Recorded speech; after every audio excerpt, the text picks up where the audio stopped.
Ô ra đây đẹp đó nè. Cho lạc trong biển, lạc trong rừng sâu, nước độc. Nước không độc đâu hả? Không uống ra. Ngắm vô. Tốn tiền thôi, 120 lận. 100 lận. 10.000 tiền thố rồi á. Chứ không phải rẻ đâu, cho hết đi.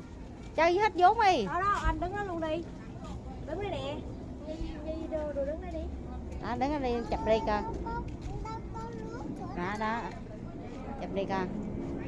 100 đó. Đó, tô chim nè.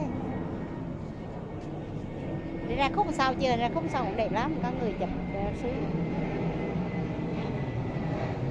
Ra khúc sau á, phía sau có nè.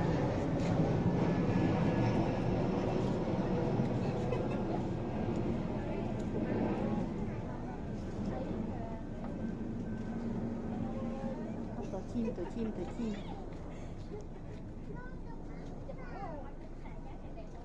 130 là